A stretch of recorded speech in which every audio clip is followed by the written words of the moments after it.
It's the private practice playbook. It's the private practice playbook. Welcome to the Private Practice Playbook. In the last episode, we introduced you to two young dentists who started their practice from scratch. Today, in part 2, we're taking a closer look at the mindset and decisions that help them gain traction and build something sustainable. Whether you're early in your journey or navigating a transition, this episode offers a practical look at what's working in private practice today. So let's get back into it. So talk to me about the team. How many employees do you guys have today? Stephanie, do you know? 30-ish. Ooh. Does that kind of blow you away to think about that? Yeah. Crazy. So, but it's actually easier to have more, isn't it? Exactly. Which is what no one believes until they get there, right? Exactly. They're all... I think it's harder in the beginning and then it's easier once you... I mean, the fact that we have a leadership team that we can delegate things to is just monumental. That's like the biggest difference. So... And who want to take those things away from us. Like they like to like do the thing that we don't like doing. And they're better at it. But I think that's also a testament to you guys letting go of things, right? And so how has this whole, for people listening, obviously one of the major things that, from a philosophy standpoint is building a great team, right? That's what we spend all our time talking about, how to build a great team. And have you guys enjoyed that? Like the relationship and the developing of people? Is that something that is exciting to you? Yeah, for sure. I mean, it was like we got to go to the Salas practice last week and just hear about like the next level of like where they're taking their leadership team and like how they've been developing them. And it's like, it's just cool to see what we can do in the future too, because even though it's pretty great right now, like we get to make their lives even better by growing. And we wouldn't be able to do that unless we were growing. So let's talk a little bit about all this other stuff though, right? So during this whole period of time, you both get married, you have children, right? So this is there's also a lot of other stuff going on in your lives, right? It's been a busy 5 years. Like it's like, take a deep breath and, Yeah. it's a lot. And so I want to talk about that because it isn't like you only did one thing, right? You were actually kind of growing, I think, in every area of your lives, as I see it. Yeah. I got married, we bought a house and had 2 kids and got a dog and just trying to balance it all right now.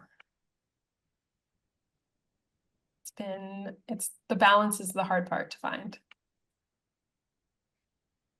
But okay, so and I think this is the cool part about your stories is that you can do all of that stuff and still grow your practice and have fun with it, right? Yes. So like, what do you think would be happening if you guys didn't pursue growing? Like, what do you think? Like, do you ever run a different scenario in your head, or do you just always think, oh, right?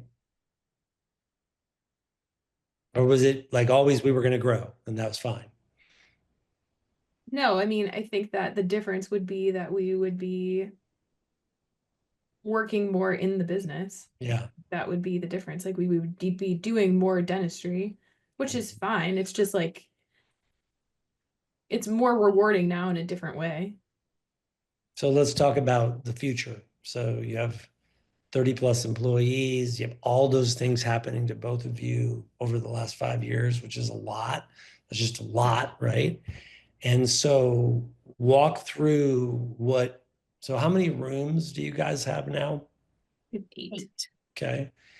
And so what do you think the future looks like, right? So what's next? Yeah, we're building a bigger office down the road. We are building a 30 operatory office. Nice. Just pop a 30 up, right? Like, so funny.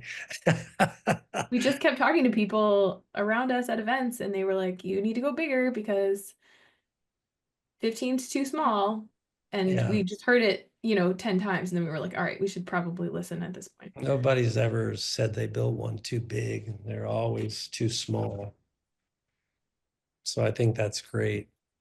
But so how did that, I mean, obviously you guys are around, we're always talking about this. I mean, you see people, I think being around people that can give you that advice is helpful, right? Because if there's places where they're not going to give you that advice, right? They're going to say, stay small and don't do anything. And so when do you think that, so if you guys think about a 10-year, like it's going to be cool to just look at the 10-year mark, right? Yeah. Yeah. And you kind of have a plan for that, right? Because we're sitting down having the conversation. How are you feeling about that? Like where you'll be in 10 years? It's exciting. It's So very you have a exciting. good foundation of where you'll be financially. You have a good, right? Is all this, I mean, you guys have absorbed a lot of information in a pretty short period of time, right? Mhm. Think about that. What do you think that new practice is going to cost you just for fun? We're anticipating it will be $6 million to build. Nice. That includes the land. Okay. I just like if you throw some numbers out so people can kind of like lament on that a little bit, like because they think too small, right? So your plan would be the office you have now is rented or do you own that? I'm sorry, I don't. It's rented. Okay. So so this would give you the opportunity to become property owners in that real estate. Okay, good. That's great. That's exciting. When do we think this will happen? A year and a half. We'll open our doors. Year and a half. How does your lease time out against your year and a Not half? well. Okay. It's a 10-year lease. So you can figure out a way to operate that. So you'll really end up with close to 40 operatories. I think we're going to try to either get out of the lease or sublet Yeah. it or something. That'll work itself out. Yeah, we'll figure it out. Like it always does, and you may decide, something different, but it usually works itself out. Okay. So let's just, so like if this podcast has people that are not my clients on here, right? So maybe they know something about us, maybe they don't, I don't know. So let's kind of let's talk startup, because in a lot of ways, I mean, you guys really, if you think about that, 2021, right? And then, 19, but it really didn't open till 21 probably, right? After COVID. So what's your advice for new people? Like it's weird that you guys came to me pretty early, right? For coaching. Yeah.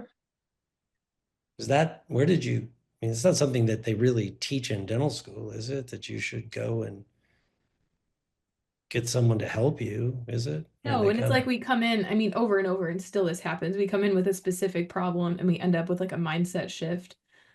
I mean, I always say like you and Jack, when he comes in, they're just like zoom out, like keep zooming out, like zoom out even further. Like, what is the actual problem?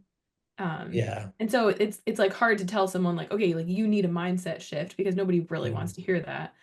but nobody's going to tell you what to do, because you tell leaders what to do all day, you tell your team what to do all day, and you don't expect to get told what to do. And sometimes you need an attitude adjustment. Like that's like, it's like, it's very powerful. It's not what you think you need, but it's what you need.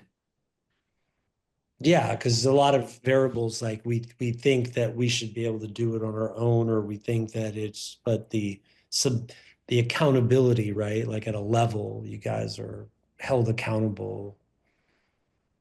And don't you think, like, and I've always thought too that when you pay for advice, there's something different about it than free advice. Do you find that to be true? Like you want to monetize it? Yeah, You for do sure. something with it. You don't just accumulate information. Yeah.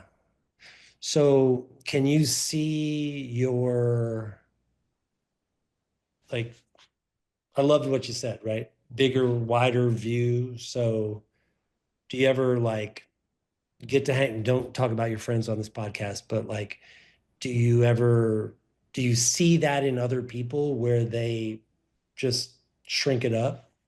I Like, do mean, you, we look at like teeth all day. Like that's what we're used to doing. Mhm. We're used to just like tunnel vision. Like that's what Yeah. our executive assistant says. Like you guys just tunnel vision. Look at the tooth. I can fix the tooth. And of course, like now we see it like judging other people. It's like, oh, like should we tell them about Dunning-Kruger? Like, 'cause I hear that. That's what I'm hearing. Um, That's so yeah, not to judge, but yeah, that's like not what we're taught in school and not what we're taught from other consultants. I have a group of co-residents that we do like a monthly study club. And at the beginning of the study club, before someone presents, they're always talking about how much they hate their assistants and how much they like hate managing their businesses. And I am always so grateful that I love our team. And it's because of, it's because of Stephanie and her hiring. But that we're able to like build a team that we love and want to pour into. And so a I just big appreciate that a deal. lot. It's a big deal. So having a little reverence around that, right? Not just using them to do what you need to do, right? So what's the, when you think about that team, and you think about the fact that they look up to you guys and that they dedicate really their life, most of their, their time to you, um, is that, do you guys struggle with that at all? Or have you really kind of embraced that? Like, if you, right? Because some people get a little weirded out by the pressure of that or the thought of it, but it seems like you guys have really sort of stepped into that role quite well. It's like, yeah, I mean, I think it's energizing. Like, do we want to like keep growing so that we can make their lives better? Like, yeah, absolutely. Like, do we want to be able to pay them more in 10 years? Like, that sounds Mhm. great. Like, to be able to give someone a job like that, that they just like get to grow over time. Like, that's like, yeah, that's a reason to wake up every morning. Yeah, for sure. So when you're at that study club, right? And by the way, is your dad still alive? Yeah, he is. I say he was a Okay. dentist, but he just retired and sold his practice. So what does he think when he comes to see yours? He saw my schedule and said, where do you go? Like, when do you get to go take a nap? Because he's taking a nap every day during his lunch break. I love I that. said, that doesn't happen at Minhouse Smile. That's awesome. But he's No, proud. He's proud of he's you. excited for me. It's not the style of practice that he likes or enjoys. And we're different people. And so he's happy to see what I'm doing. And I think that he's I think he's a little bit jealous that he didn't have the balance that I think that I've found, where I get to work less hours. Yeah. And I don't have to worry about paying people when I go on vacation or when closing the office when I'm out of town. that was something I always remember growing up, that like when he was not working, it was like a really big deal because he was still paying people, or they weren't getting the hours they needed, or there was no one to take care of the patients. And it's just refreshing to be able to just got back Totally different from a 2-week mindset trip. than you're Yeah. right approaching it with. Yes. Which, do you still hear that sometimes, or have you done a good job of like, I'm gonna make my own path and I know what's right and I see the differences and I understand them? I think it was harder at the beginning, but Mhm. now that we've kind of like found our footing, and it's nice to have role models, like seeing Mhm. other people that are at different stages of the same journey, and seeing what they've done is a good way to like keep everything in perspective and something to aspire to. Yeah, it's probably, wouldn't you love to hear what your dad says to his friends about your practice? Yeah, that would be interesting. He brags, it's like he probably like, oh man, yeah. It is kind of funny. Um, okay. So any other words of wisdom, if you guys would, anything for somebody starting a practice or plateaued their practice and they're isolated and not, which is kind of what you were describing with your father, right? That kind of like a minimalist approach and almost being no scale, right? Like to where you just have to be there and it ends up being this just really kind of a quasi miserable job if you're not careful, right? So for somebody out there listening going like, oh man, this is like a, right? What do you give me some bits of advice that you would tell them? I feel like our life got significantly better when we hired an executive assistant and when we hired a full-time human resources person, and that you can't do those things until you have some amount of scale. Mhm. For me, those were like So, the biggest like lifestyle changes for me, where I don't have to have every single coaching conversation with the team member. Um, and I don't have to do every single thing that's not in a specific person's job description. mhm, good. Stephanie, what about you? Yes, I mean, similar when we hired our executive assistant, who's now our HR director, and that was an idea that we had from one of the seminars that we came to with you. Um, and you're talking about margin this year, and it's like all about not doing the things that someone else is uniquely good at, um, because they can do it faster and they can do it better. And that's made a huge difference. Why do you guys trust me? Because these things are all about trust, right? Yeah, I mean, because they work. Like I think I told this to Jack, but my old boss, he said, I just want to tell you something about Jay. And I was like, oh, great. What's he going to say? And he said, listen to him because everything he said is true. And I just like thought that was so fascinating because he was not like a full implementer. So that's always like in the back of my mind. Yeah. Like, because the things that you say work, like we do the early morning success ritual, it just works. Like it changes it changes your home life and it changes your work life too. Mhm. But you guys were smart enough to get coaching. So, I think that's the piece for a lot of people, right? The pride gets in the way. They think they're supposed to know how to do it. And so let's talk I about think that. for So me, you, I remember texting Mary before we joined, and I was like, Mhm. we don't need new patients. We're like drowning in new patients. That's our problem. And she's like, just go to a thing, see what it's about.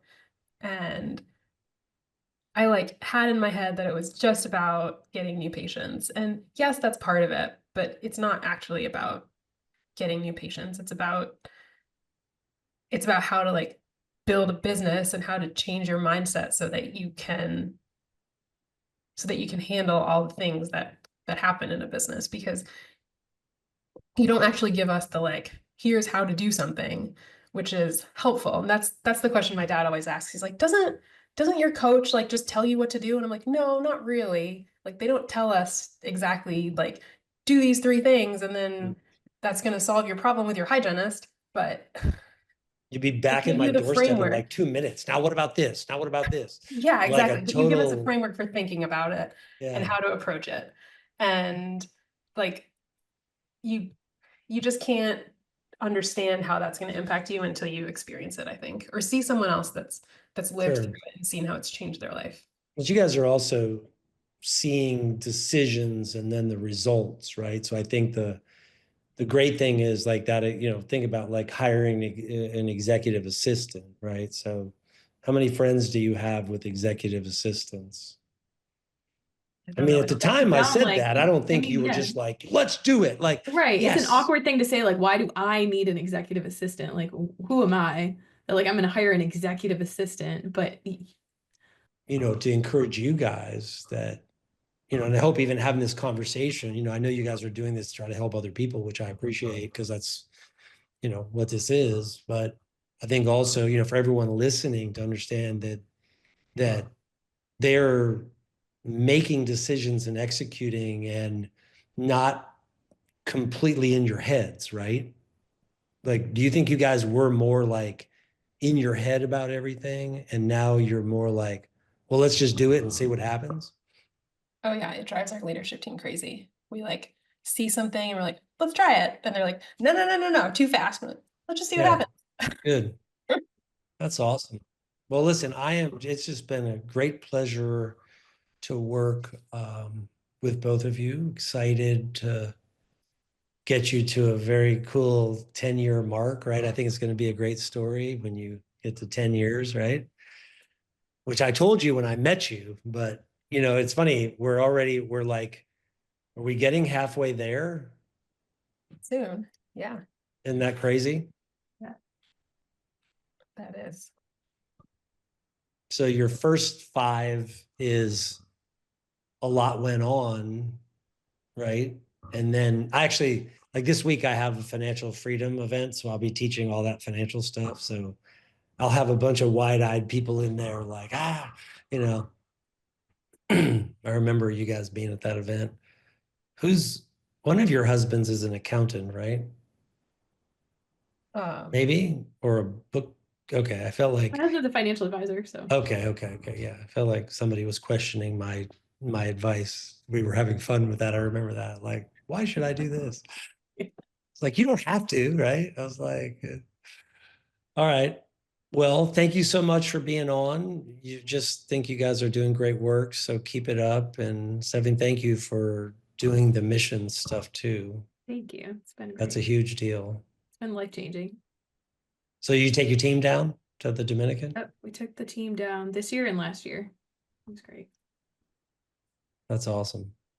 You know, I was on the phone with them the other day. Client was down there, and unfortunately, they're deporting the Haitians. So now when you come up on the van, it's terrible. So that's the current problem in the DR that, you know, we've been down there for however many years. Every year there's some new drama, right? That's the current one. So yeah, it's wild. It's not like yeah, they just deal with a lot.